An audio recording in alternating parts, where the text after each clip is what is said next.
Okay, how could we have beaten that? Someone offer your soul. That was literally it? Yeah. Wow. Okay then.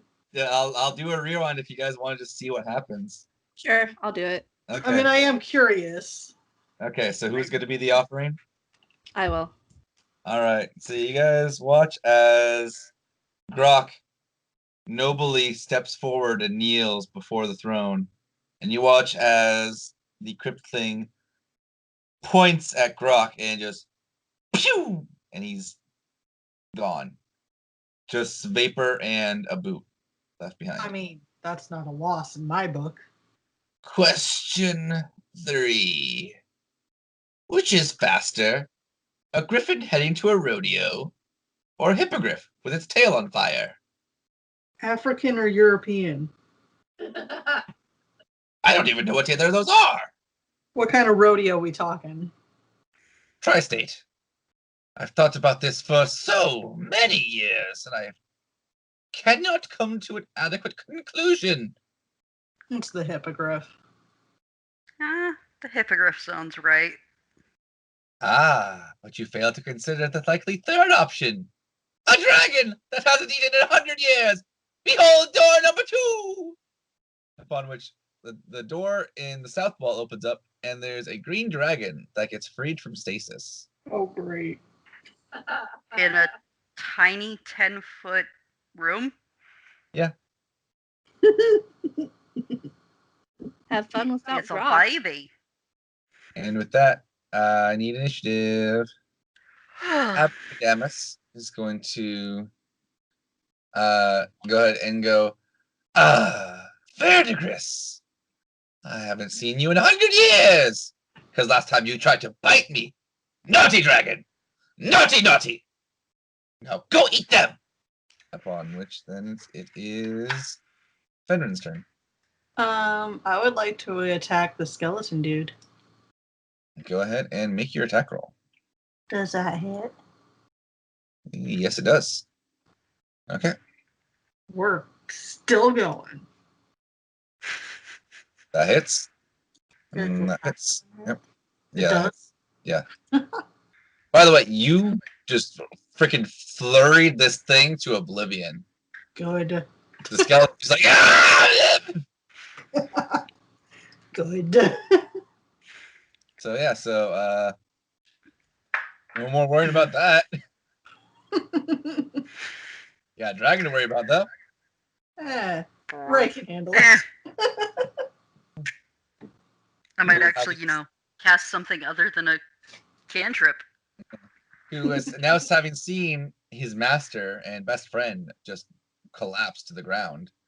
He's gonna go running over to you, Fenren. Does he pass by me? I figured you were in the back. So. Well, we've been kind of mingling, so I thought I'd ask. Okay. I'm gonna say no, just because he was effectively on the opposite side of the room as you guys. That does not hit. I tried to go for the attack of opportunity, Kori. I know, it's okay. He misses with his bite, but you watch as he roars and just claw right across your face, and you take 17 slashing damage as he crits. That's rude. Which then brings us to Ray. Am I flanking Mr. Dragon? Not at this exact moment, but you can be with just like an easy sidestep around it. Okay, so we're gonna sidestep. So I've got flanking. Okay. And I'm going to cast Witch Bolt. 2 Witch Bolts, I think. Let me look at the spell. Oh, that's later. So it's 1 bolt. 1 Witch Bolt at my dragon dude. Okay, roll for your attack. And then that is 1, 2, 3 d12 of lightning damage. Don't touch my friend. Thanks. Mark my little spell slot. As you guys watch as a bolt of lightning connects between Ray's finger and the dragon's throat, and just wave of energy just shoots into the dragon. And now for a little side thing, real quick. Grok. I'm not dead? Suddenly you open your eyes and you're in a 10-foot wide, 30-foot chamber with a 20-foot high ceiling. The walls are painted with murals depicting heroes locked in battle with all manner of horrific creatures, including basilisks, manticores, trolls, chimeras, medusas, mind flayers, beholders, and even dragons. Rising from the floor in the western end of the room is a 3-foot diameter stone basin held in a pair of cupped stone hands. Beyond the basin, carved into the western wall, is a 3-foot wide bas relief of a smiling mouth. Go check that out. So you look over at it and you see that there's some holes in the ceiling right over the stone basin. And as you check them out, you see that they're bloodstained. Can I tell if it's the basin that would have been underneath where the altar was? An investigation check. Yep, you think that based on how you've traveled and the fact that the blood is about just as old, that if you guys would have done a sacrifice on the altar, the blood probably would have ended up down here. Okay. Can I tell if there's anything else in this room to where I could possibly get out? As you look around, you see a door. And you can go ahead and give me a athletics check to try and open it. Yeah, you managed to poof, poof. Then finally you kind of back up, put your shell against the wall and just slam it with your shell, and the door opens.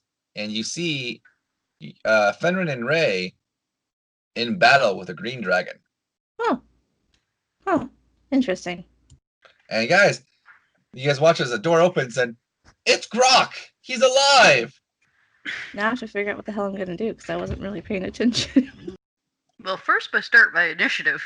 I'm thinking, hold on. Okay, I was gonna say, technically that probably would take your action to break down the door, but I'm gonna be nice and say it's bonus action, since we're so close to the end.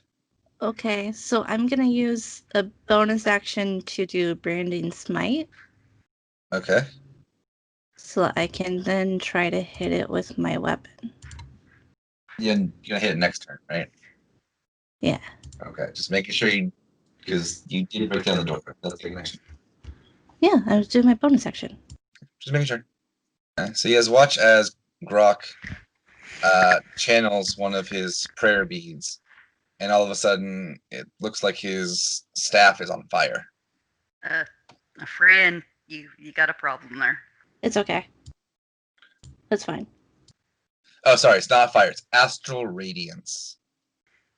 So it's like holy light kind of thing. Okay. Anyway, that brings us to Fenren. Yes. We're just going to attack this thing. Okay, go ahead and make your Don't attack forget rolls. your advantage.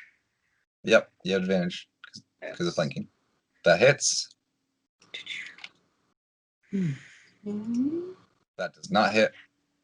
All right. Well, you know what? Boom. That crits. And our last one. That hits. The dragon, now having been... let's be honest, he's been kind of got the crap beat out of him by you at this point, Fenren. He's going to go ahead and inhale and... I need to make Constitution saving throw. So happy I have my turtle friend back. Oh, fuck. I hear taps playing in the distance. Jesus Christ. You take 31 poison damage. You are at 1 HP. Yeah, I am. Bye, Fenren. You got this. As Verdigris unleashes another roar. Good. So brings us to- How wounded is this thing? It's pretty hurt. Pretty hurt? Yeah. Okay. Like doesn't have the full hit point pool of a green dragon because it's been starving for 100 years. Okay. Well, I'm doing my witch bolt again. Okay.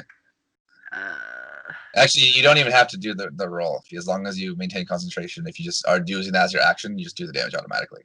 No. Oh, that's right. That's the second round effect. Sorry, I Yep. forgot about that.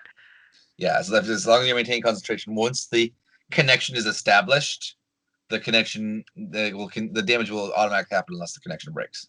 Right. No, I don't want 4 of them. Hang on. Technical difficulty.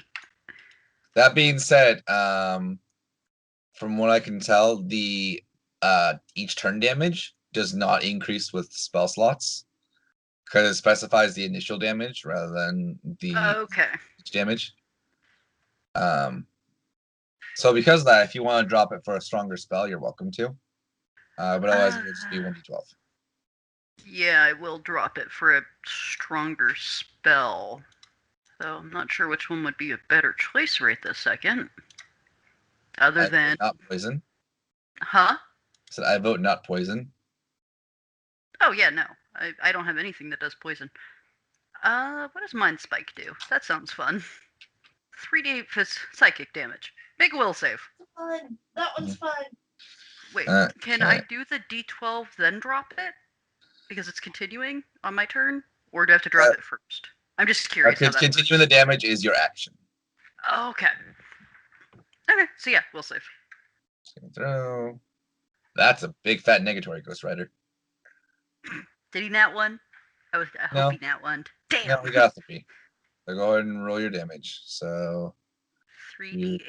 Yeah. 5d8 because, or no, sorry, 4d8 because of it being a 3rd level spell. Oh yeah. Yeah, go ahead and just re-roll all that if you want. Okay, I'll re-roll everything. Just get it out of the way. 4 dice. He failed. Didn't help me any. It literally rolled. I'll take your previous rolls because I'm nice. Okay, I don't. So I'm done. that's 14 I do my damage. Move on. Yeah. So And that's my last spell. Grok, your turn. Okay, I guess I will go and whack at this guy. That's damage. That's not what I need. This one. Boop. That didn't roll. That's better. That hits. Okay, so then my normal damage plus 2d6. Yeah? Yep. 2. Boop. That didn't help. Okay. How do you want to do it? Let's do a repeat of last time and just go through the eye. All right. You watch as Grok just leaps in the air, and it almost feels like it's a slow motion thing, and then you realize Grok is so old he manages to defy gravity and fall slowly too, as he slowly just pokes the dragon in the eye and just pushes inward and inward and inward and inward. You watch as like his fist into the eye socket, and he pokes the brain, and the dragon just falls to the ground, dead. Wow, Kori, you survived a dragon and a lich. I know. It wasn't actually a lich, but yes. You heard what I said. Yeah, I know. I know. Oh. So, I yeah. do to heal. Well, Need help now, Sonny? No. I don't need your help. but I'm gonna go put my boot back on. Alright, so yeah, so you guys check it out, and you guys actually hear from the room that Grok came out of. The Forever Stone is within your grasp, and you have earned the right to call yourself hero. This artifact of ultimate good will prolong your life if you swear on that life to protect it against the forces of evil. Your sacrifices will never be in vain. this mine has some dramatic ass ghosts. Well, you guys would recognize that voice. It was the crypt thing talking to you, but in a very sane. So we get the thingy. We probably open the door for the treasure. All the and doors we are open, bounce? by the way. Oh, Once cool. Abracadamus fell, the doors are swung open. So, question. Yes. I know we we're doing one-off things, are we going to try and use the same characters?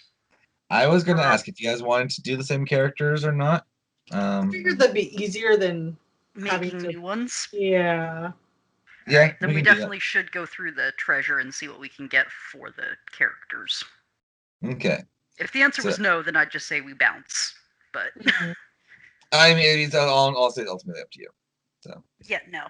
Treasure. And Okay. then we'll call it 'cause it's Treasure. almost 10 o'clock at night. yeah.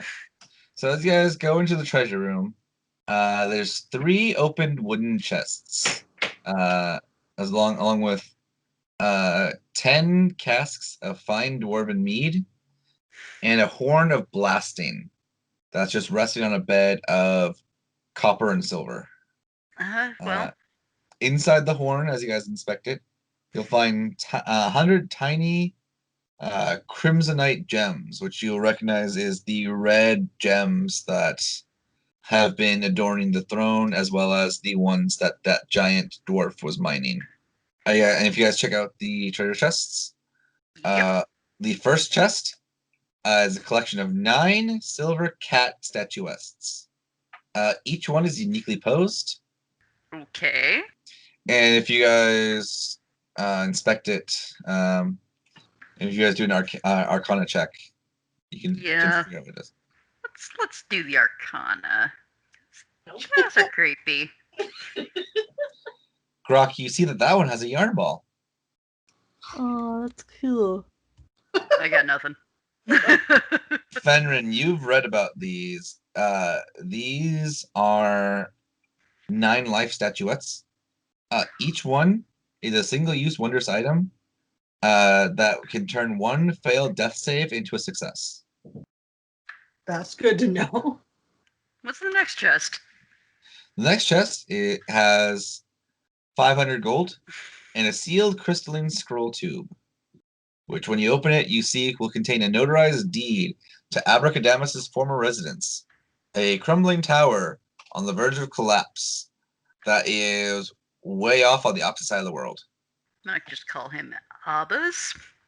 And the last chest has 2 potions of healing, a potion of heroism, and a potion of water breathing. Although you guys also notice that each of these potions has a bit of gray in it that normally should not be there. They're old. Terrible. Yeah, if you guys count up the coins that the horn was resting on, there's 15,000 copper and 5,000 silver. So, not a whole lot monetarily, actually. So, where's the stone? Is it the red gems? Can I check the skeleton dude's body? Yeah. Okay. Yeah, launch the search for the stone. Can I check his throne or whatever he was sitting on? Yeah. I'm gonna Is check it- the dragon. Is it investigation or Investigation or perception, either one. My failed search of the dragon. Grok and Fenren together, you find Fenren's other boot.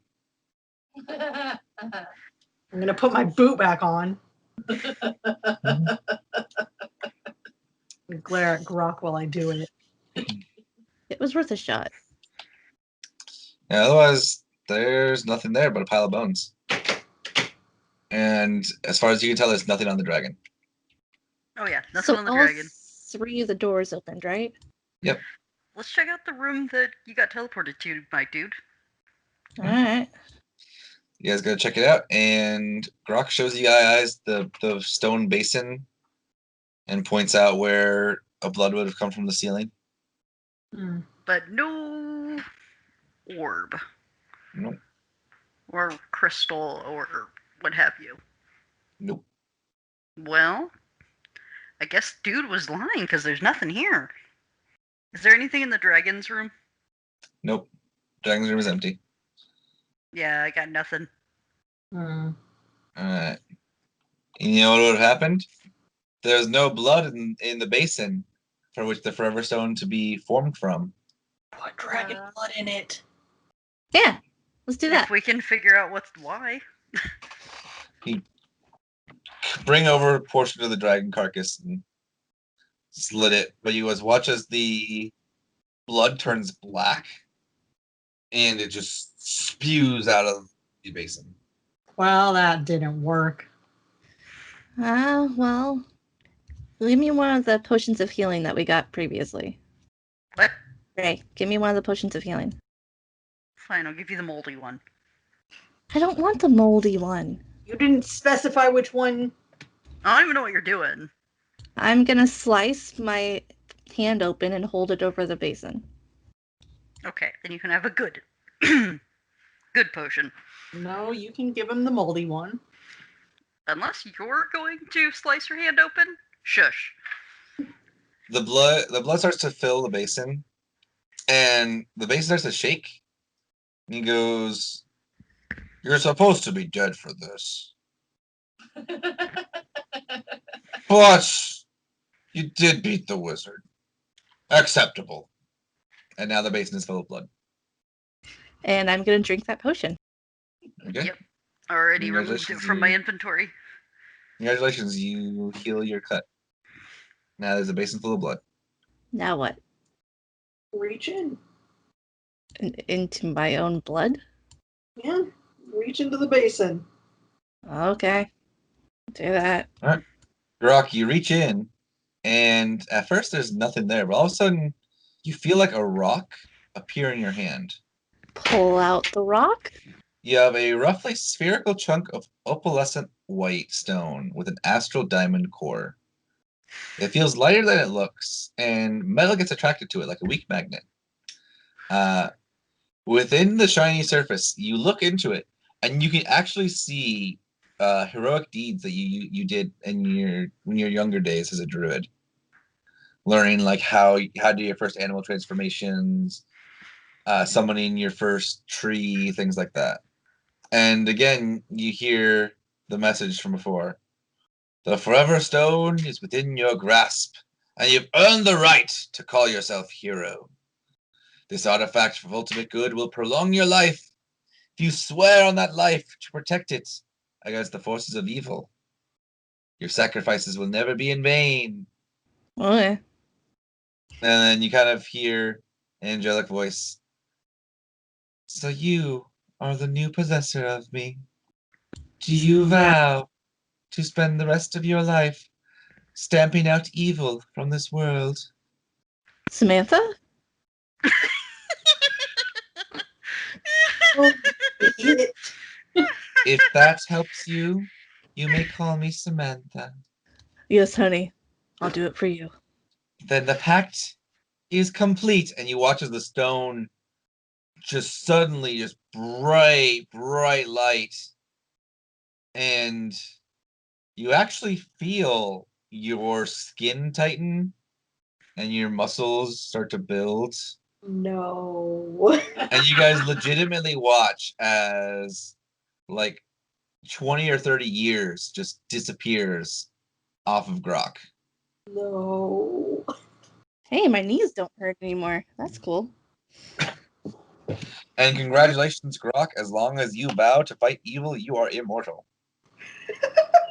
Sweet. Great. Look what you did. In addition, you also can use the stone to cast each of the following spells once per day. Cure Serious Wounds, Death Ward, and Divination. Turtle got a shiny rock. Congrats. I mean, and Eternal Life, but yeah. I It's mean, probably that's an what you illusion. did this for. All right. I say we get out of here. We Okay. got what we came for. All right, you guys make your way out of the dungeon. And congratulations, you have successfully made your way through the Mines of Madness. Yay. After dying 3 times. I mean, Twice. I died twice. And technically, you're the only one that died twice. We just died once. I mean, yeah. that's fair. So, just to let you guys know what each number would have done. See, Chelsea, you had number 7 and number 6 as well. Let's see. So, number 6, Healer Squeal. A malfunctioning magical trap triggers. All players in the group must roll a die. If the number of even results exceeds the number of odd results, all party members regain 2 spent hit dice. If there are more odd results than even results, every party member takes 5 necrotic damage. If there's an equal number, nothing happens. And then number 7, hey, I'm okay. A malfunctioning magical trap heals one party member to full hit points and allows the character to regain all spent spells. That would have been a nice one. And then, of course, the one you used was Boomtown Rat. A tiny clockwork rat scurries up to one character and explodes. 0, Kori, 9, and 3. Okay, let's up. 0, 9, and 3. Okay, so step 0 was the Wandering Oracle. You would have actually gotten to be able to ask the DM 3 questions pertaining to the adventure and receive short, truthful answers. That would have been helpful in the fucking door. Yeah. 9, Magical Infusion. All weapons currently in the party's custody become +1 magic weapons for the remainder of the adventure. And then number 3, Crit 'em where it hurts. All players at the table must roll a d20. Whichever player rolls the highest result can choose to turn one normal hit into a critical hit or deal maximum damage with a spell. This benefit lasts for the duration of the adventure or until the critical hit is spent or the maximized spell is cast. Damn! Those were nice. And last but not least, Kori, you had 4, 5, and 8. Mm-hmm. Number 4 was the Dwarven Duck Helm. The party finds a stupid-looking helmet shaped like a duck. The Dwarven Duck Helm lets its wearer speak Dwarvish and comprehend Dwarvish runes. And it also grants a +1 bonus to the wearer's AC. Number 5 was Glitter Dark Drought. The party finds a cask of Glitter Dark Drought, a thick dwarven ale. Any character who drinks from the cask gains advantage on all strength, dexterity, and constitution saving throws for the remainder of the adventure, and has disadvantage on all intelligence, wisdom, and charisma saving throws for the same duration. And then last one was number 8, which is Hit or Missile. The party finds a sling stone of mighty slaying, a crossbow bolt of mighty slaying, or an arrow of mighty slaying. The missile grants a +5 bonus to hit, and whatever creature it hits dies or is destroyed instantly. That would have been nice. Yep. And the one you guys did not take, number 1, back in the game. 1 permanent effect on a party member is removed or dispelled, or 1 dead party member is raised with half hit points.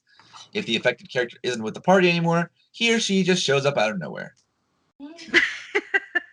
That one would have been good for sacrificing people. Yeah, it would have been. That's Yeah, we actually knew. how the last group I ran this with made it through the sacrifice. Is one person legitimately, they just stabbed another person and they immediately revived them. But yeah, so congratulations, you guys made it through Huzzah. with some redos. That's okay.